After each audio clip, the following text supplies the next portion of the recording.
Friendly Folks Podcast is brought to you by Anchor. If you haven't heard about Anchor yet, allow me to put you on. Anchor is everything you need to make a podcast in one place. There's creation tools that allow you to record and edit your podcast from your phone or computer so you can get it out the mud. Anchor will distribute your podcast for you automatically on Apple Podcasts, Spotify, and other podcast listening sites, as well as providing you monetization options straight off the rip. And on top of that, it's all 100% free. Anchor is for the creative, so what are you waiting for? Download the free Anchor app or go to anchor.fm to get started. And remember, folks, stay friendly. Kill me? Oh, bet. Bet. Hey, man. Hey, man. It won't be the first time the Panthers is woke. All right? Quis, now that we got the mics rolling, can you repeat what for sure. I'm gonna triple down on this. It caught me off guard, and I just seen this video of a man being attacked by a wild, like, I don't know if it's like a mountain lion or a regular lion inside the crib. And that, you know what I'm saying, of course, you know, put some thoughts in my head and was like, damn, this nigga wilding, but that don't change the fact that for a certain period of my time, I would like to own a panther cub, preferably.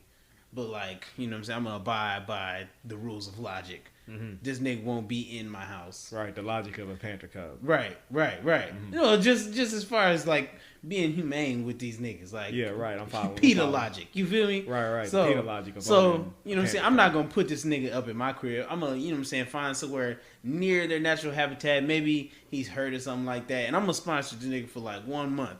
But with that 1 month, I'm paying for food, whatever, you know what I'm saying, whatever it costs to take care of this young nigga. But I'm pulling up, and I'm trying to get a photo shoot off. I'm trying to get some content, you know, great experience with the cub. After that 1 month, I'm going to respectfully, you know, let that nigga have his space and grow into who he needs to be, or she needs to be. You know what I'm saying? I learned my lesson. I don't need to be, you know, keeping that nigga away from his destiny.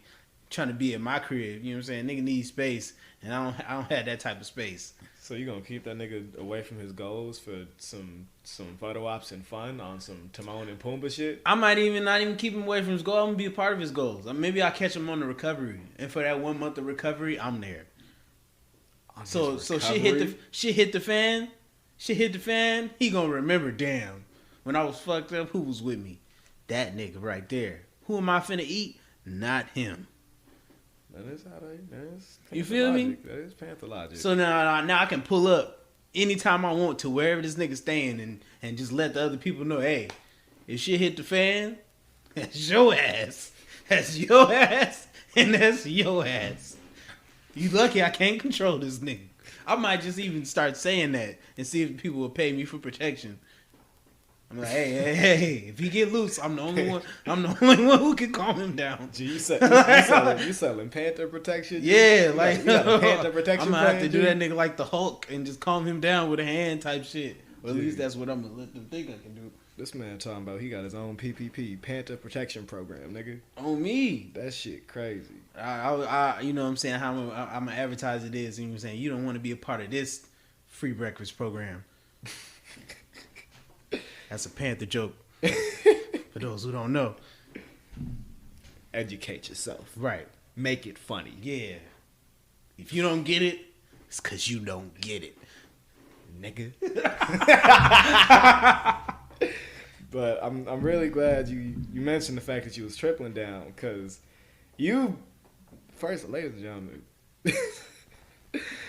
and gentlemen, welcome to another episode of Talking Toke with the Friendly Folks. My name is D. Alonzo Lang, your host and friendliest of folks. I'm joined with one of the OGs of the folks and special brother who we have in here for an interview today, Uncle Quis. What's poppin'? It's me.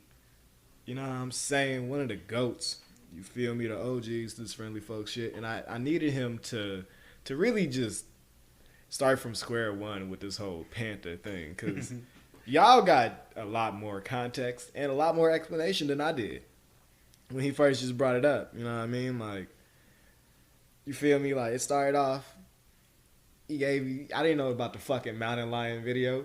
You saw me pull it up. No, I didn't. That's what I was watching. I was like, yo, this nigga wilding for having this nigga in the crib. I had no idea that's what you was talking about. All this nigga said to me was like, Yeah, man. So I still have my dream of getting a Panther. And I'm just setting up the equipment. I'm just like, nigga, what? Yeah, man. I feel like that's just a part of my legacy at this point. You know, the craziest part is, though, the more he explained it, like, the more it made sense to me. You feel me? Like, I don't... Y'all didn't hear the second conversation. But look, I don't necessarily disagree anymore. I'm not saying go out and get a Panther. However, I see the logic. I see the logic that wasn't initially there, man. And you know, only Uncle Quis could do that, man. Uncle Quis, man, we got him on the podcast today for an interview, like I said, because he is a marketing specialist and he just launched his brand new clothing brand, TheGrayArea.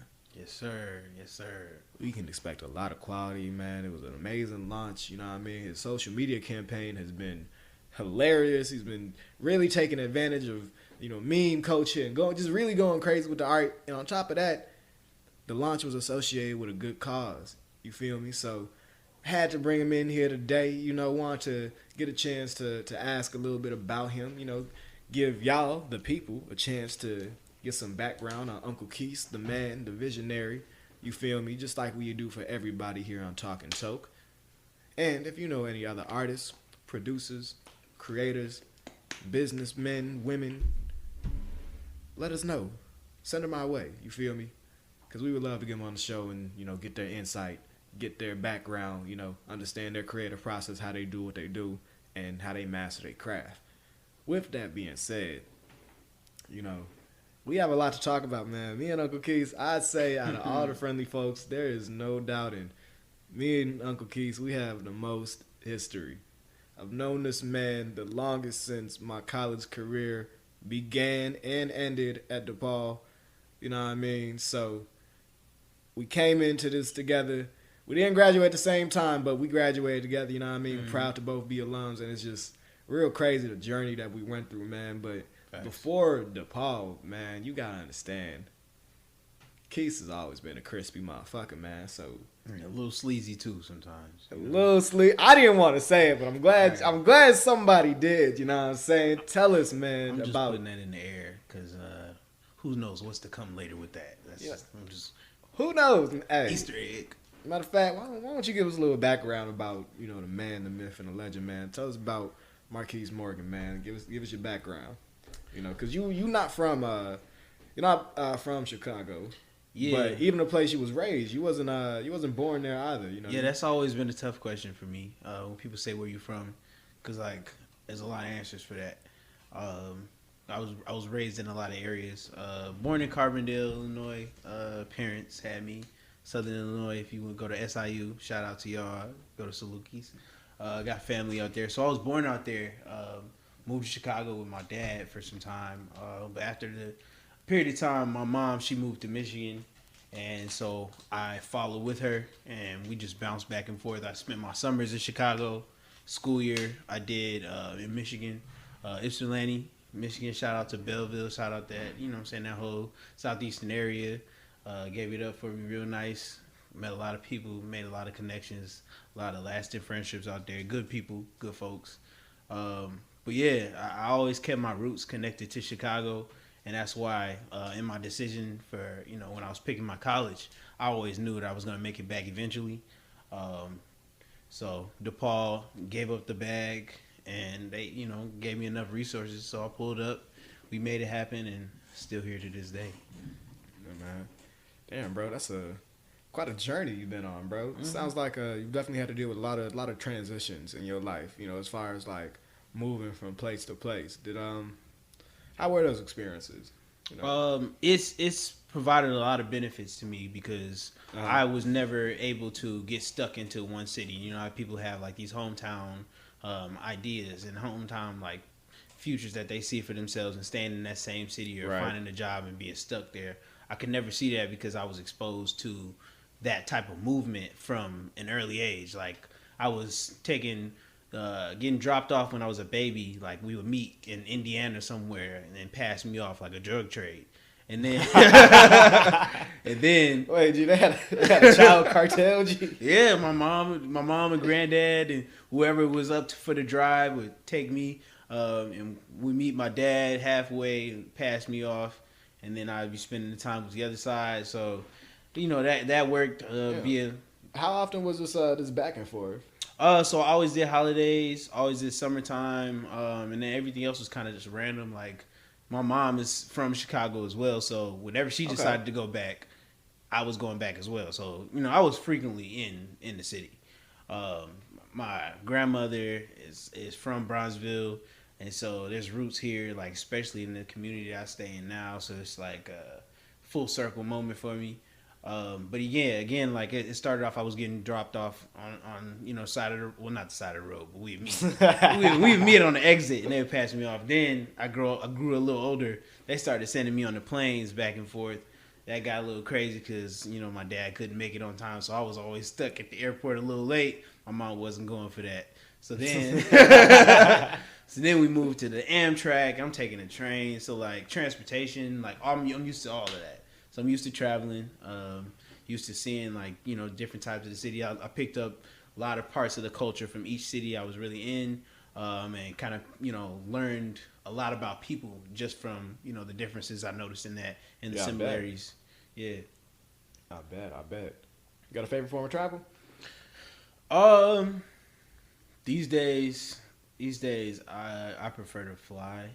I'm not really into road trips because I'm not, I feel like I'm burnt out from, a lot of the fun I had in my younger college days, road tripping. I'm a frequent icebreaker attendee, you know what I'm saying? So any city college party, I would, from around, what am I gonna say, 2014, and when did I stop?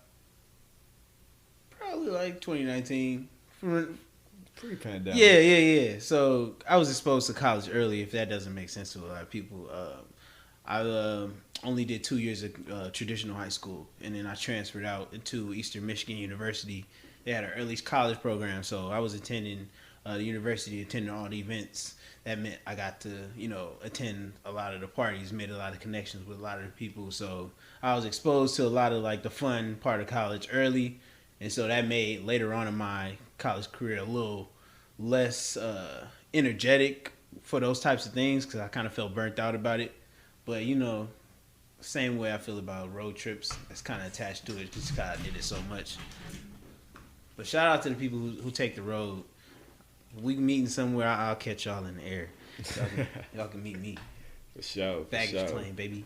For sure, man. Hey, man, you mentioned, with traveling around a lot, you picked up a lot of different cultures from a lot of different cities. And I think that's a really interesting aspect of your life, having been exposed to, college early. For a lot of people who get a chance to be exposed to a higher grade level, regardless of it's in elementary, motherfucker skip a grade, middle school, same situation, high school, taking AP classes, dual enrollment type shit like that. In my experience, it affected me, and other people who I relate to and I talk to, my friend groups, they have similar experiences. So, with you having picked up so many cultures, do you feel like that kind of, benefit you or like push you towards taking that initiative to, exposing yourself to college early? Because a lot of people, especially, in the black community, like they don't really push college on us. Like a little bit more so with our generation, but like, we both come from pretty nigga environments. Like that's not, it's not expected of us. Let me put some respect on my mama name real quick though. Cause I definitely, of course, I feel you about the environments, but I was really, I gotta say, I was blessed to have both parents have master's degrees. My grandmother has a doctorate, so like they pushed me. That was always like in the plans. College was always in the plans, just because it just made sense to me. That's what I saw. Right. My aunties, most of my family is on my mother's side are educators as well. So that really, I didn't really have no other choice. No other plan but to get the fullest of my education. So shout out to them for putting that in my head and exposing me to it.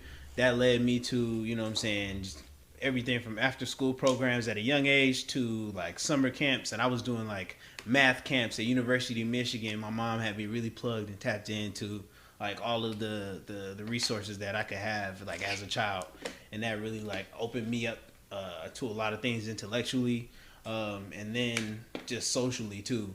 Just as far as like meeting different types of people, because like we were saying, like we come from niggas environment, so I'm only seeing people who look like me, but I'm going to class with people who don't necessarily, and I gotta learn how to balance that. And I learned to do that early, made my code switching game crazy.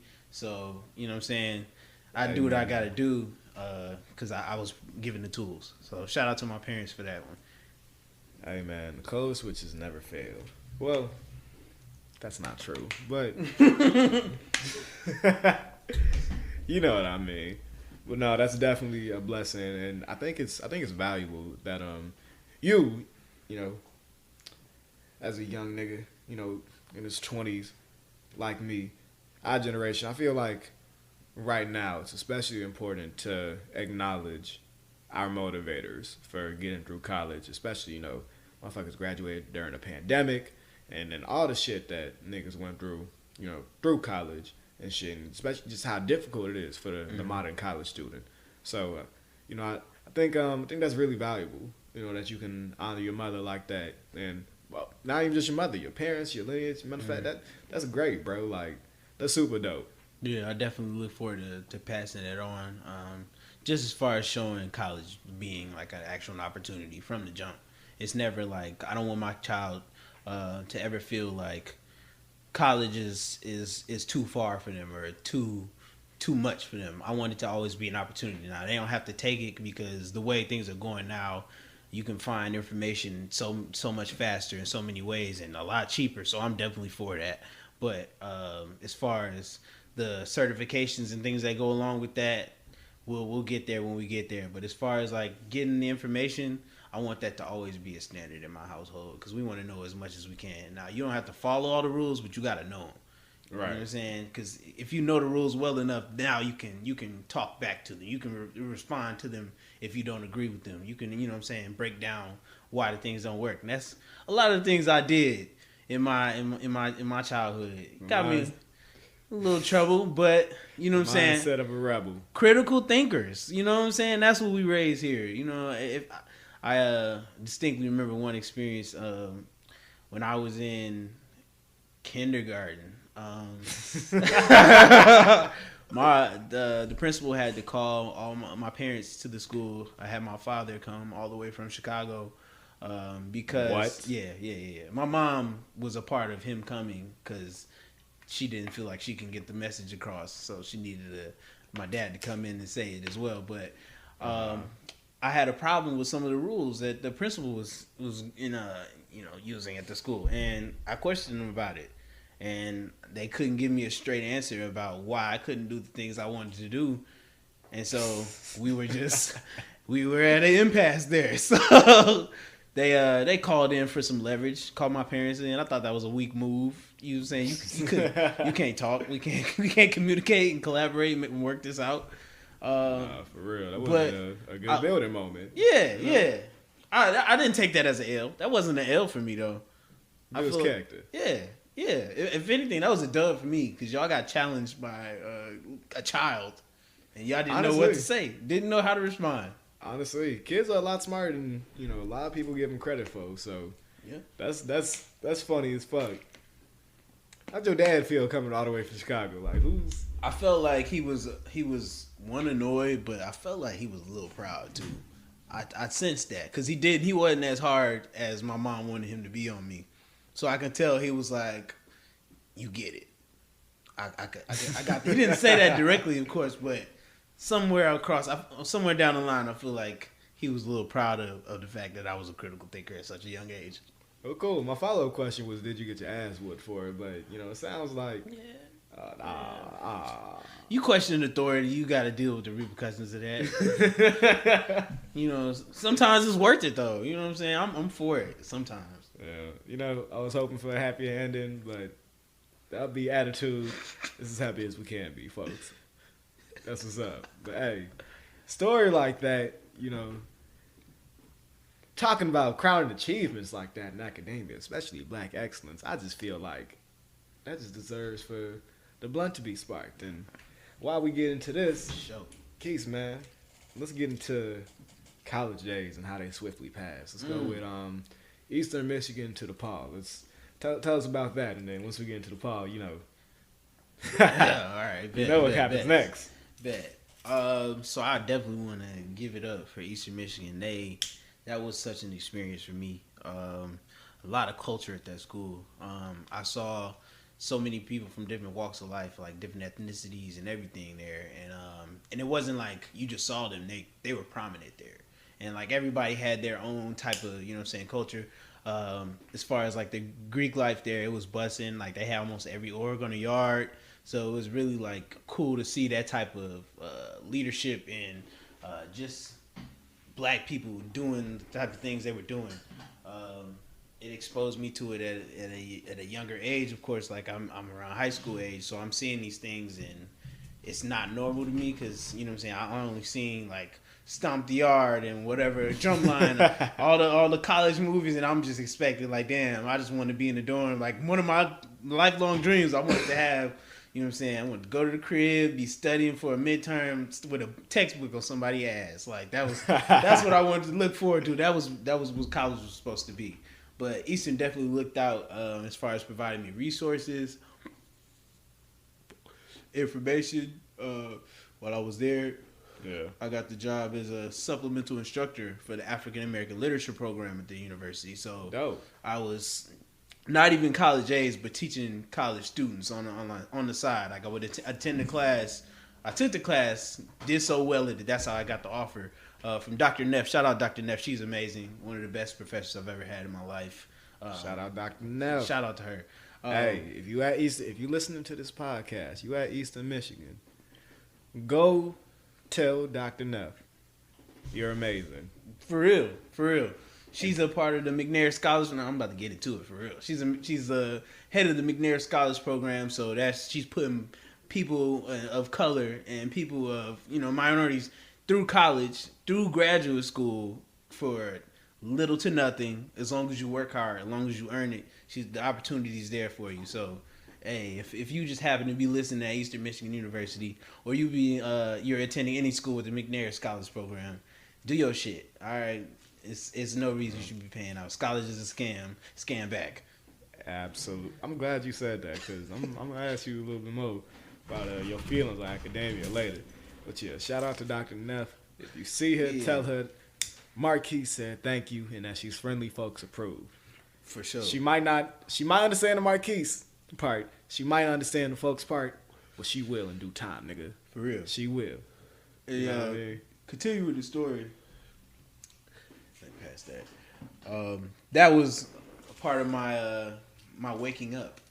I feel like, you know what I'm saying, as a young black man, of taking that class exposed me to a lot of things as far as just sitting down and reading the literature. So I read everything from Malcolm X to Marcus Garvey and W. Du Bois, everything. And just kind of seeing things and putting it in context with like the storytelling that Dr. Neff was so blessed to do for the class.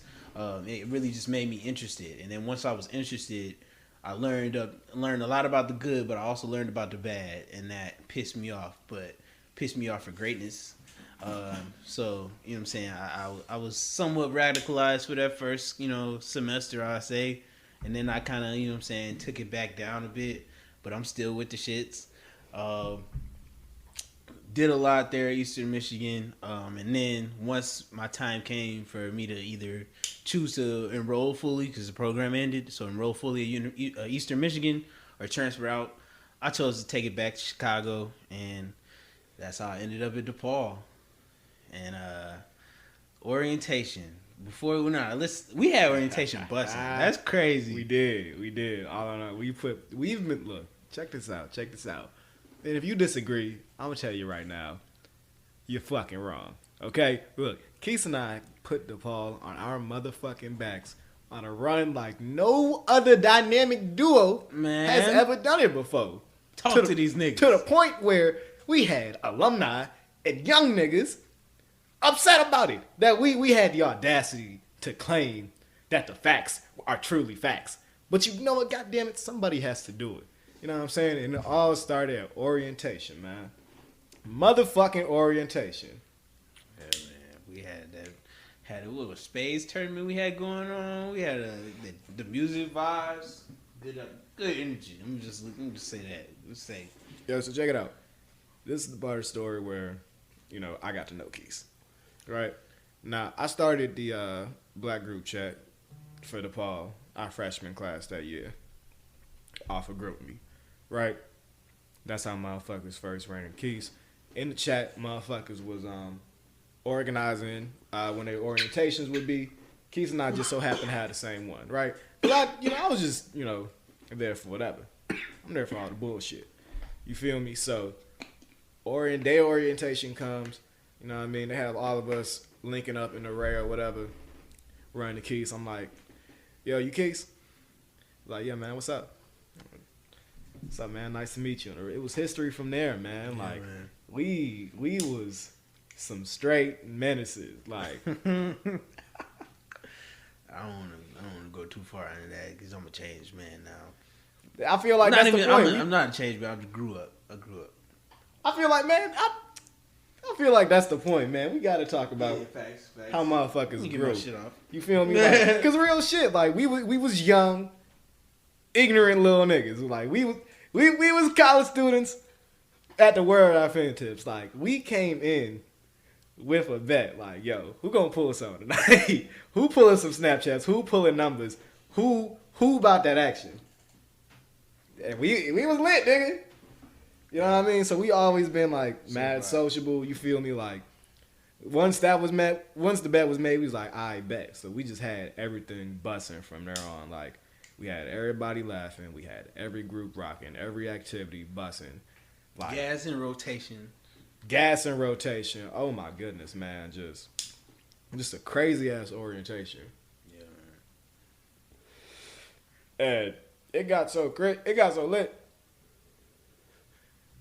The fucking RAs had to shut us down like both nights because we would have like everybody come out their dorm rooms in the building we was in, and we just have spades tournament, Uno tournaments.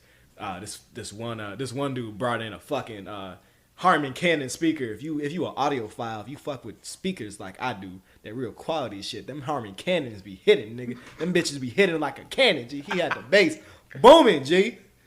Playing music that he didn't know. We had that nigga playing nigga music. And he wasn't a nigga. Crazy, bro. We just had everybody coming together, all different races. We didn't even go to this school yet. We got the dorm turned up. I could change my mind and stop. I could just switch schools, but left a mark. Right. RA's already on our ass. You know what I mean? So, after that, you feel me? Like, niggas just knew, like, it was just... It was just some Shaq and Kobe shit, you know what I mean? Because I came into college. Quis was coming into DePaul with extra experience. I was coming into college at 17. Right? Young as hell. You feel me? So, like, we really have been Shaq and Kobe with this shit. Yeah. You feel me? Quis was already coming in with accolades at Eastern Michigan. I was a young buck looking to put numbers on the board, nigga, and goddamn it. You know I did. Shooting. You feel me? So, damn, man, like, we have so many memories at DePaul, bro. Like, I feel like this isn't a Greek podcast, but Quis is my ship. He's my line brother, man. Like, I feel like we got to talk about, Alpha and how that affect, not even just Alpha, but just, like, that extracurricular shit that DePaul experienced and how that's kind of like formed us who we are today. Because it's definitely so much more than just college courses. Mm-hmm. You know? Like, damn, bro, we went through some shit. It's a lot of layers to it. It's when you look back at your experience, like, just as far as the time, the hours you spent, and what you spent them on, as far as, like, how they review who you helped, you know what I'm saying, whose life you could have changed or participated in changing, and what you were thinking about at certain ages, like that was crazy. At the same time, it's like you gotta bounce all of them classes. Like you learning about the world and trying to change it at the same time, actually doing it instead of, you know what I'm saying, just learning and then acting on that. And like, not to say every time it's gonna be the greatest impact, but that doesn't matter. If something changes, something changed. Nah, for real. For real. One of my favorite stories, favorite parables, it's I don't even remember exactly how it goes, but it's about this old man who's walking down the beach and sees this little nigga fucking around with the starfishes. Right? He's throwing them back onto the waves, into the ocean, because they're washed up on the beach. Old nigga, he's curious and shit. He walks over to young folks. He's like, why you messing with these starfishes? And the youngin', he's like, well, they're washed up on the beach. If I don't help them, they're going to die. And the old man, he looks at all the starfishes on the beach. He's like, bro, there is no way you can save all these starfish. And the youngin's like, it's about the ones who I can't save.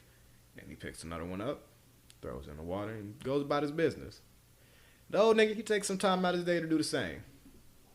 You feel me? And it's always tragic to not be able to help everybody. And I think that's something else that we had to learn, like, because, you know, I think we definitely overextended ourselves in some areas, you know, with our extracurricular shit and, you know, trying to be servants of the community, both, you know, in and outside of the DePaul community, like in the greater Chicago area. Right. But I do think that, you know, like you said, there's value nonetheless in the effort taken. And I think that, ironically, you'll find that a lot of motherfuckers from DePaul don't necessarily believe in essential values. But I feel like that's something that you and I both kind of, I don't think we've ever explicitly discussed it, but I feel like we both kind of agreed with it. You know what I mean? And like, birds of a feather flock together. And I'm not saying Quis not some birds, but we do got some fly fur coats. You feel me? Yeah. So that was nice. Yeah. But matter of fact, how about you give me your take on extracurricular shit, like, you know, what we kind of tried to do, what we sought out to do. When I just tried to think of students first, like, y'all here too, what would make learning, or like, you know what I'm saying, making it through college with everything else that besides classes that comes with college, making it through that, what would you need? You know what I'm saying? What do you need? What helps? You know what I'm saying? Yeah. How can we, you know, lessen that load? And we have this university in there. When you work hard and you know what I'm saying, you can provide like the proof and all the stats and everything, you can make some of these things happen with this university's funding. That's facts. So why not? They gonna do some bullshit with it if you don't. Yeah. Would you rather be somebody else who doesn't look like you doing it? You feel me? Yeah. Trolling it. Nah, that's facts. Like, you gotta take advantage of the resources in front of you, you know. And college is it's such a mixed bag, you know. You never really, it's so hard to understand how much potential college has and how easy it is to waste it, you know, because in that drive to help students like that and utilize the resources at DePaul, and not even just students, but like I said, the greater Chicago area, I feel like we got a lot of experience, you know, like experience that you wouldn't necessarily, that's not normal to have at this age, at this level, you know, like, for example, coming into DePaul with 2 years of college under your belt, or being 17, or just all different type of individual experiences that, you know, really make both our life paths unique, you know. And it goes for everybody out there, because everybody's life path is unique.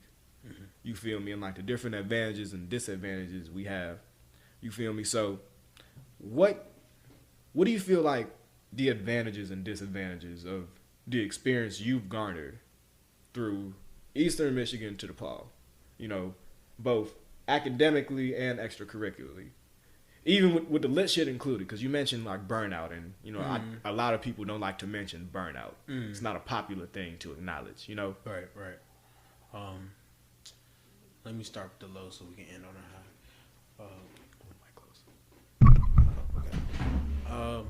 So I'd say with the disadvantages, it's a lot of your time is spent, and time is the most important thing for you at this period. So yeah, time is the most important resource on earth. Once time is gone, there is no getting that back. Right. So you only got 24 each day. You gotta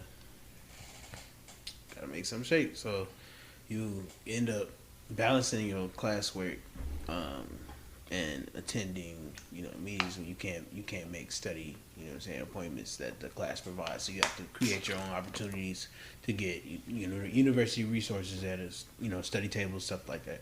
So I gotta hawk down my professor, meet him before the class starts, try to let him know what I got up, and saying how he can help me, balance the classwork with the schedule. But sometimes that shit doesn't work, and you still gotta, you still have to achieve in classrooms. So yeah, it's tough, really. But to make it better, I guess, when you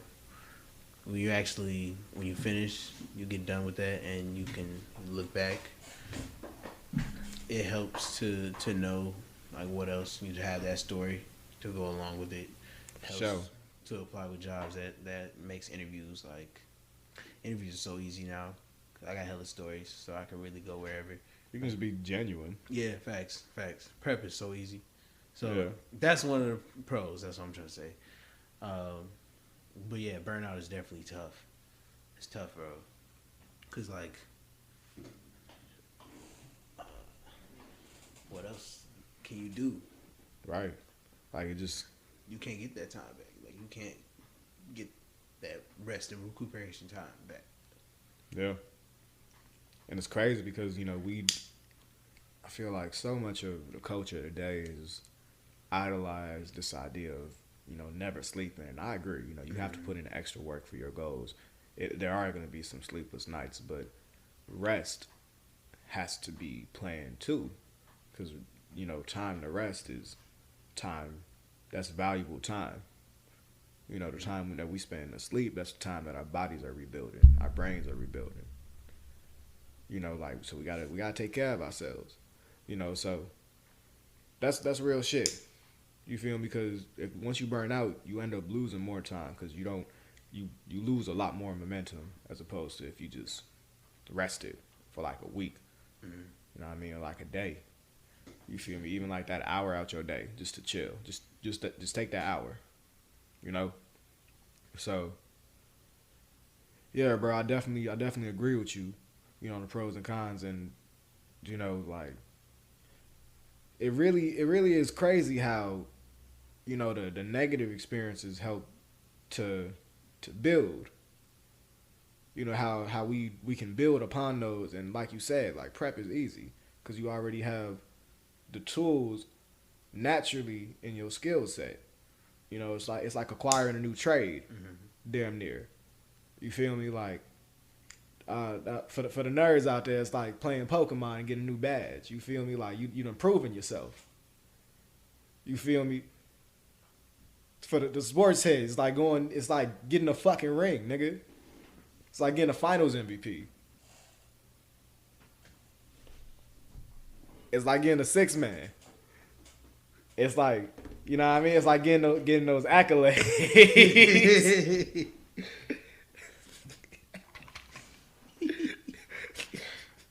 Let me check. Ladies and gentlemen, the blunt has been dropped, and I tried to brush past it, but false alarm. There are stipulations around it. You know what I mean? Like I said, it's like dropping the blunt and then checking to see if your girl cheating or not, man. And to find out that she's not, that it's all good. You feel me? That's what it is. Like that's what those negatives are. Honestly, because trauma can either break or define you. You know what I mean? But to make a mosaic, you got to build the pieces back up. Something has to be broken. Like that's the basis of a mosaic. It has to be broken and rebuilt. You know what I'm saying? So I appreciate you. Appreciate you giving me your side on things and, you know, being vulnerable like that. You know, man, bro, like that the shit is just crazy because just we even like the DePaul experience is so untraditional. Like it's like fucking corporate. It's corporate college. You know what I mean? Like a trimester system. Shit is so rushed. And then like you said, motherfuckers got to hawk down professors and shit. And the fucking networking that you have to do on such a quick basis. Like it's like you have to make best friends and lose them all in a quarter. Like it's crazy, bro. And you know, COVID happened, and then shit got transitioned to being virtual. And now, you know, shit's opening back up. And, you know, here you come to greet up, you feel me, with your new brand. Right? All this experience under your belt, you know, you got this tool set, you feel me? You got this brand, and like I said, I'm not lying, bro. Like, I'm not just trying to gas my friend up on the wax, on the airwaves.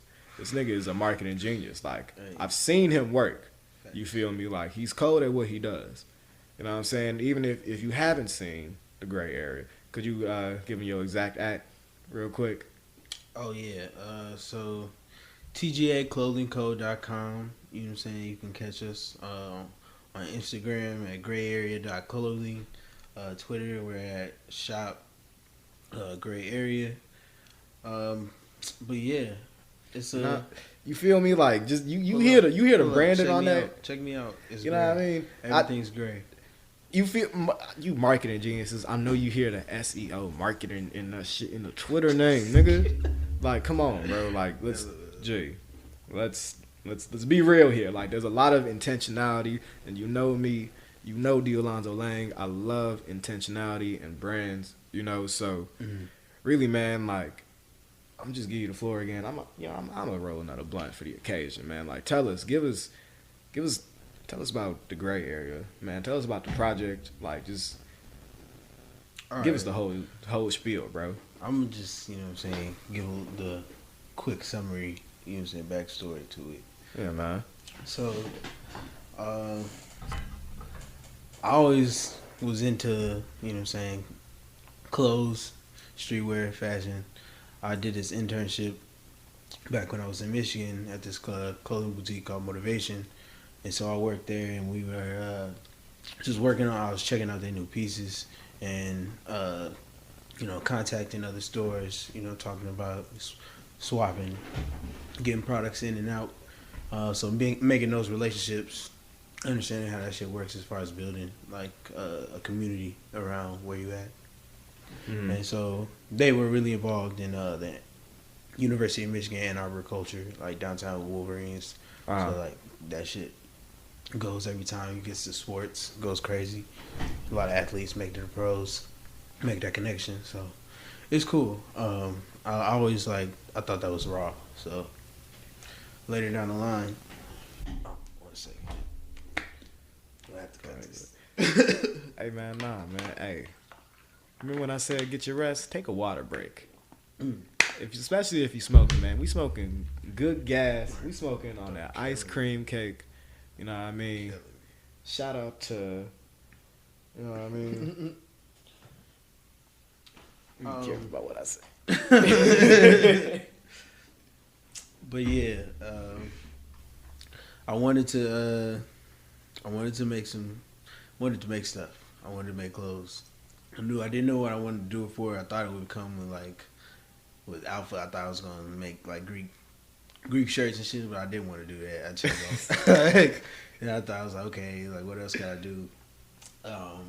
But I didn't really care to. I didn't want to build like something like to sell a whole bunch of money. You know what I'm saying? Making a lot of shit like that. I didn't intend to do it. I wanted to just like make some shit for me low key and cut the price down. If I sell it, I can make my money back type shit. And like I was like, okay, you know what I'm saying? That's actually what you could do for a business. I was like, okay, I'll do that. And I planned to, you know what I'm saying, thought of a lot of ideas. I had a lot of ideas, and my girl inspired me to like start sketching them out. So I started writing them down, came up with hella shit, stuff for hoodies, shirts, you know what I'm saying, hats type shit. And so I knew I wanted to do all of this, and I was like, okay, how should I start? I was like, I might as well start something by I might as well start by, you know, going for something for a good cause. And so that's where I decided to do the 420 project. So collaboration with the friendly folks. Facts. So you and me, you know what I'm saying, heavy OGs, and I think we reach OG status. Would you say? You know, I'm not gonna claim it because you know motherfuckers love to dispute it. It's probably but niggas be mad at that. But you know what the fuck it is. What's understood doesn't need to be said.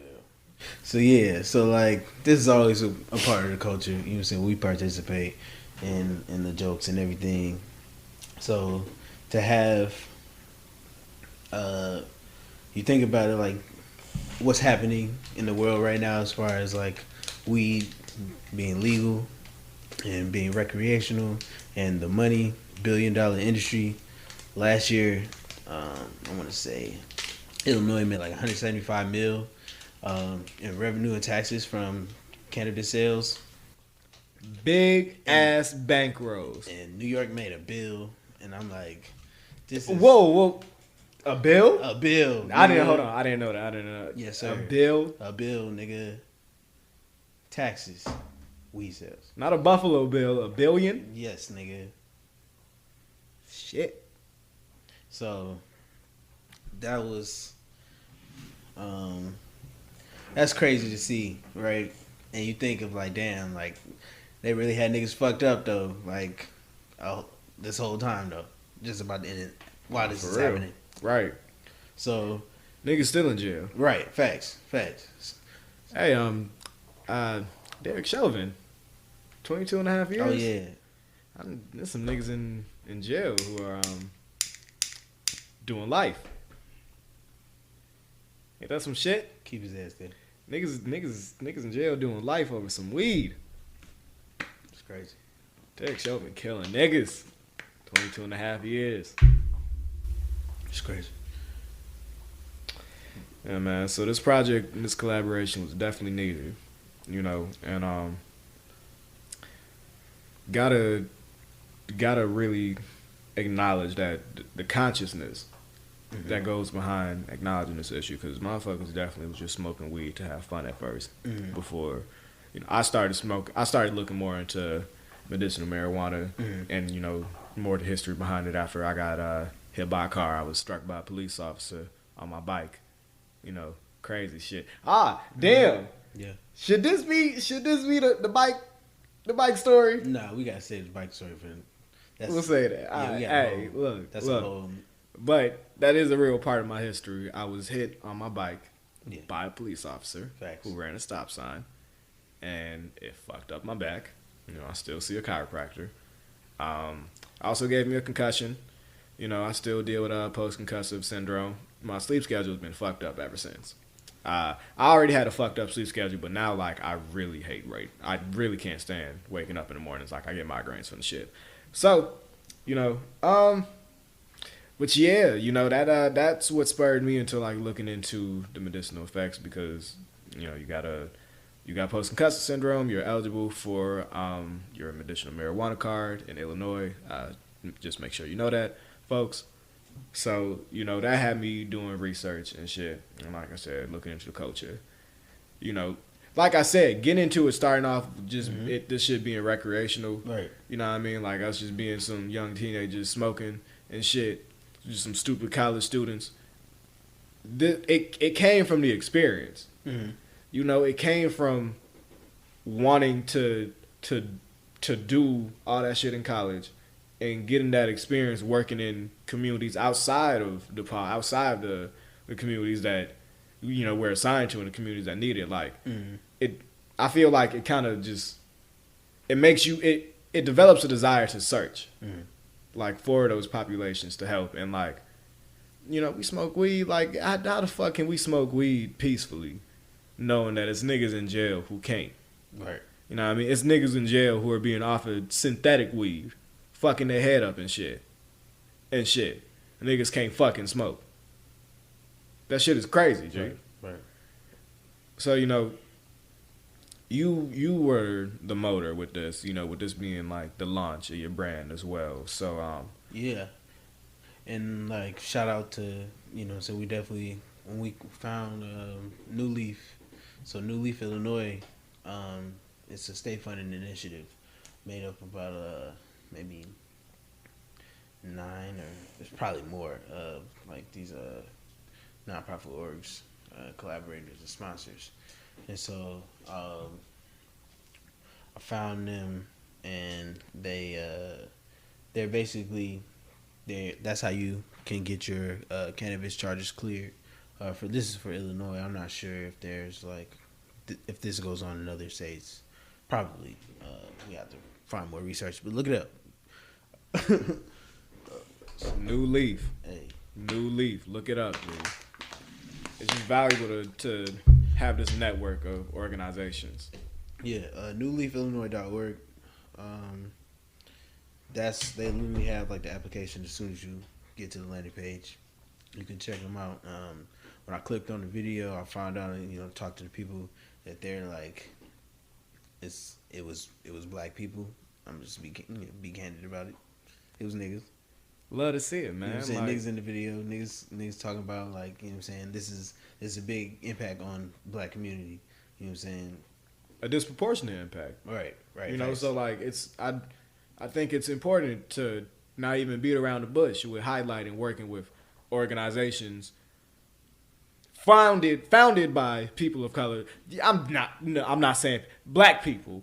Organizations founded by black people with the mindset of helping black people, not to exclude other people, but I love intentionality. There needs to be intentionality. And sometimes you have to get specific to really get down to the nitty gritty, because niggas was affected differently. It was a Cabrini Green law firm.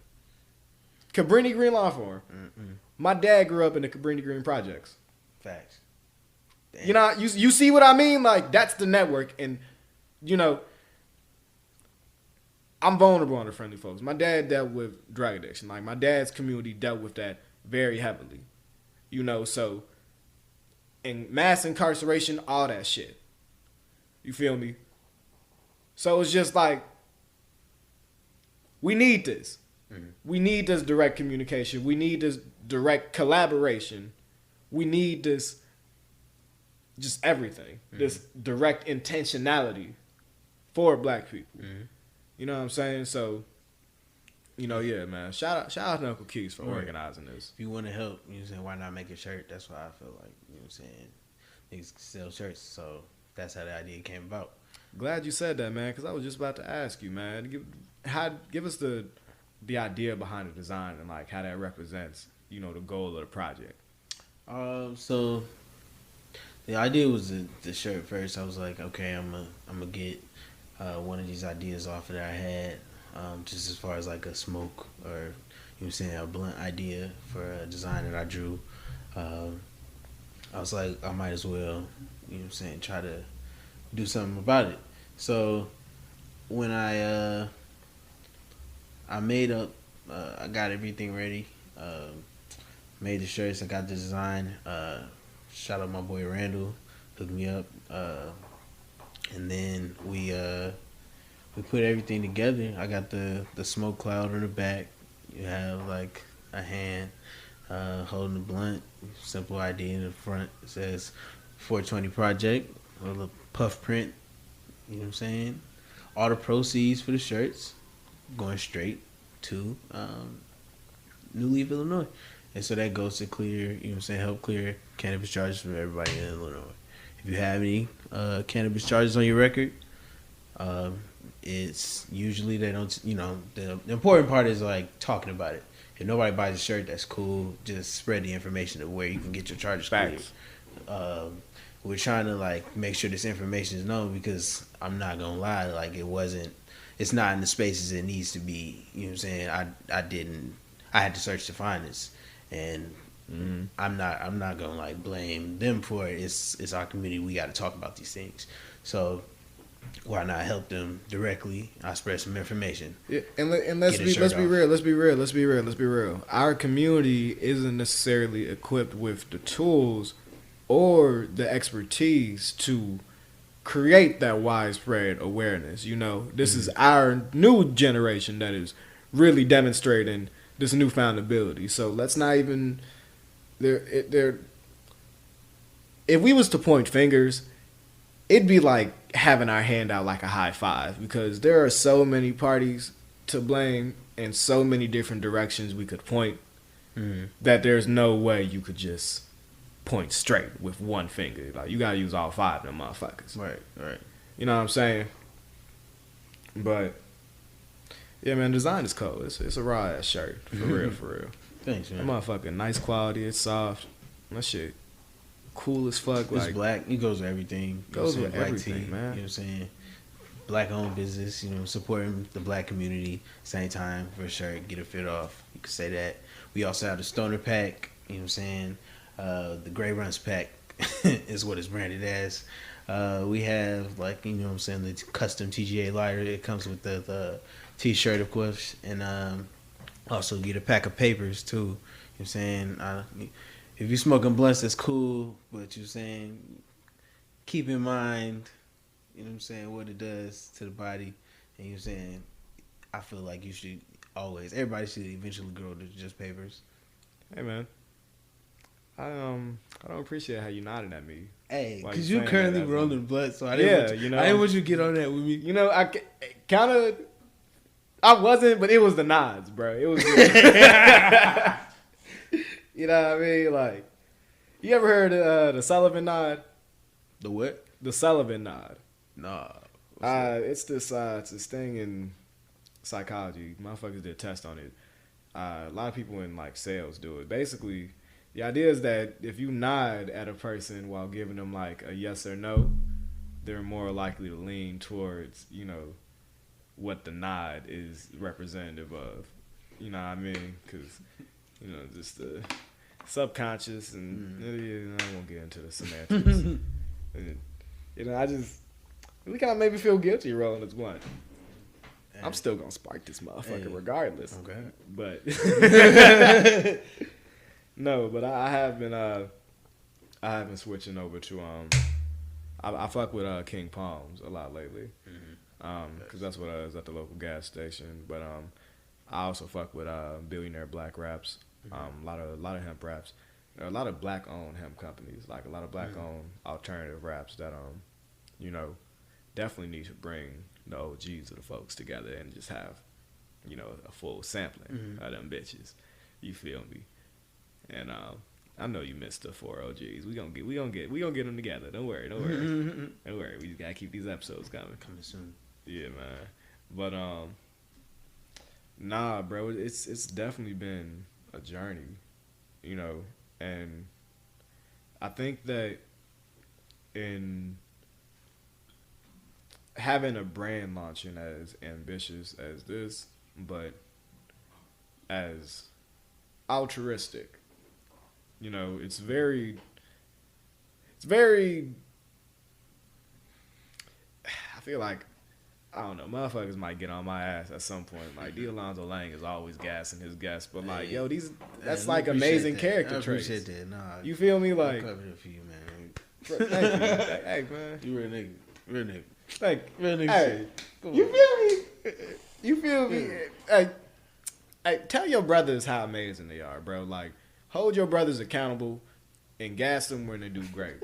For real, man. Because the shit was a great idea, Yeah, we need to hear that. You know what I'm saying? Everybody needs to hear that. You feel me? Always put the homies up. You know what I'm saying? Always. You got to. It was a great idea. Execution has been amazing. And, as we get into this next blunt, I feel like it's only great to end off on the marketing, because, yo, this shit has been funny as fuck. So, yeah.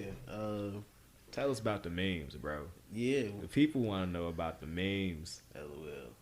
So, we started off with, first we had to get the actual photo shoot. I was like, all right, where could we showcase the shirt? I was like, why not right in front of, you know what I'm saying, the hub for a lot of the issues in the past few years for the black community.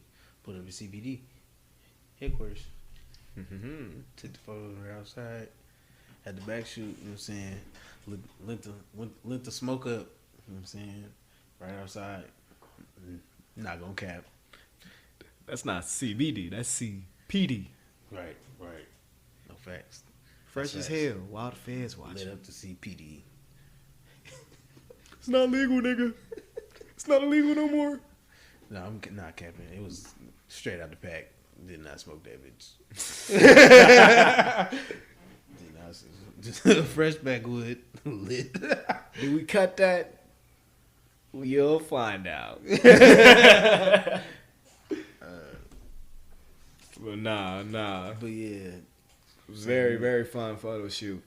We got the folks together for that, man. We gotta drop the photo shoot with this episode, you know, because them pictures came out fire. Yeah. Niggas go crazy. Scotty was funny as hell. Hell yeah. Scotty got the munchies photo shoot.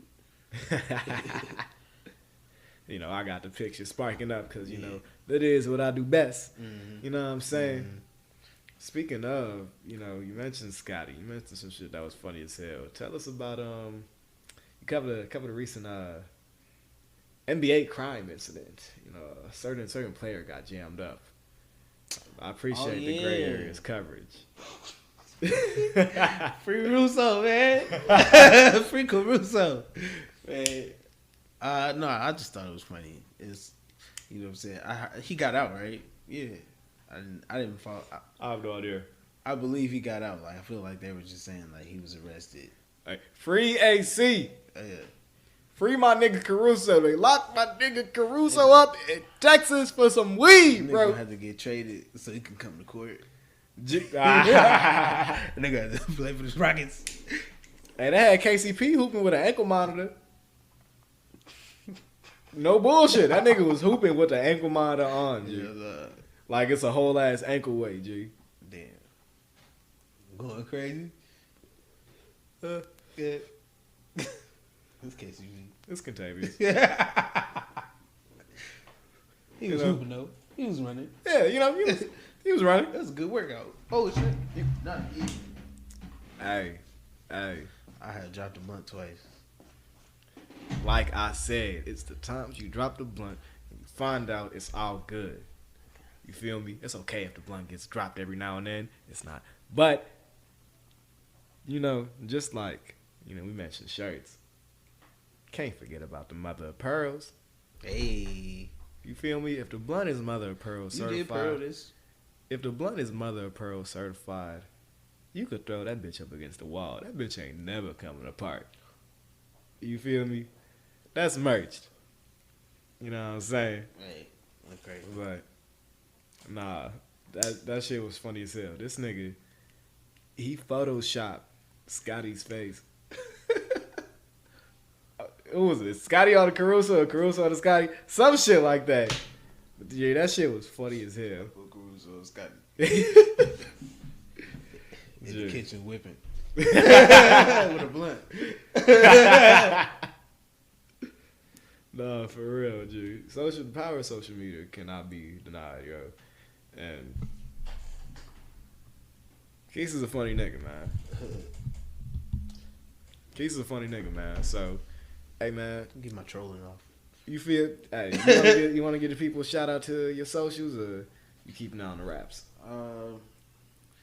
You find it if you find it. It's funny to me personally, but yeah, Gray Area. Everything's great. So check it out, man. Everything's great. Shit, man. Uncle Quis, thank you for getting into the studio, especially on such short notice. You know what I'm saying? Folks, we hope you enjoyed this episode when it drops, you know what I mean? Go support the Gray Area. Follow them on all their social medias. Buy the shirts before they run out because this is a limited release. Say it one more time. Yeah. GrayArea.clothing. That's on Instagram. Check us out. Shop Gray Area on Twitter. It's Gray with an A. You know what I'm saying? Big A. Shout out to A. I'm gonna get the Juicy Man, OJ Juice Man A. Can you get that drop? What? Can you get the OJ Juice Man the A? Scotty. Yeah, Scotty. Put this shit on here. Drop that bitch. He dropped it right there. A few of them hoes. You heard him, a couple of them, G. Run it back, drop a couple of them bitches. Shop Gray with an A. Alright. Yeah. Shout out y'all. You know. Love the folks. Hey. Ladies and gentlemen. Shit, that's some gas. That is another episode of Talking Toke. I am your friendliest folk, D. Alonzo Lang. Uncle Quis in the studio with me. Like I said, support the Gray Area Project. Thank you all for coming out to another episode. Once again, all praises to the Most High. Thank y'all for coming out. Peace and love and blessings to y'all. Take care.